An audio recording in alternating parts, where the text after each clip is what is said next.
এটা এটা ঠিক আছে। এখন এই কয়েলের মধ্যে খাতা কই বুঝে দেখেন এলএলডিএম থাকবে কয়টা একটা এলএলডিএম ভোল্টেজ পাবেন সাপোজ এটা পেলেন এটাতে কি পেলেন সাপোজ তারপর এটাতে পাবেন এইচএলডি এটাতে কি পেলেন কত পাবেন 2.5 থেকে মানে 2.1 থেকে 2.8 এর মধ্যে পাবেন ঠিক আছে এর মধ্যেই পাবেন আপনি ভোল্টেজ না পেলে তার মানে আপনার কী হবে প্রবলেম হবে ঠিক আছে। আর যদি উড়ালামা করে প্রবলেম আছে উড়ালামা করতে পারবেন না ফিক্সড হয়ে থাকবে ধরেন এখানের মধ্যে আমার 2.2 আসছে কত আসছে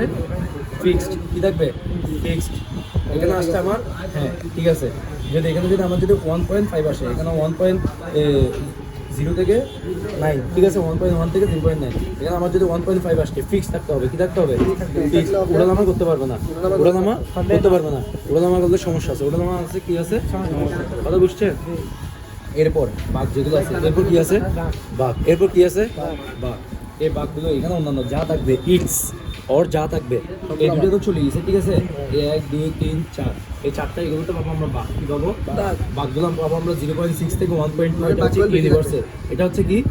ইউনিভার্সাল মানে সকল সেটের ক্ষেত্রে 0.6 থেকে 1.2 পাবো আর যদি আমরা যদি নর্মালি সাধারণত 0.7 থেকে 0.8 এগুলোই পাবো ঠিক আছে। আর যদি বেশি পাই তাতে কোনো কি নাই ডাউট নাই আমরা হাইস্ট পাবো 1.2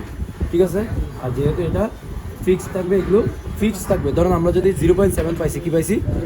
0.7 থাকবে 0.8 পাইছি 0.8 উঠানামা করবো না 0.7 তারপর 1 ভোল্ট 1.2 এরকম কোনো উঠানামা করবে না 0.7 পাইছি মানে 0.7 এর মধ্যে ফিক্সড হয়ে থাকবে কথা বুঝাতে পারছি তাহলে ঠিক আছে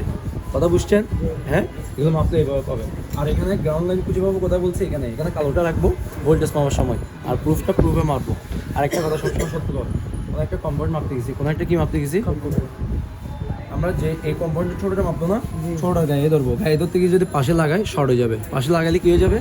কেন আপনাদেরকে আগেও বলছি এখনও বলতেছি 1.8 ভোল্টের লাইন মাপতেছি এখন 5 ভোল্টের একটা ক্যাপাসিটির সাথে লাগাই দিছি তার মানে ওইটা সহ্য করবে সে দুটো একসাথে হলে কী হয়ে যাবে শর্ট হয়ে যাবে কথা ওকে ক্লিয়ার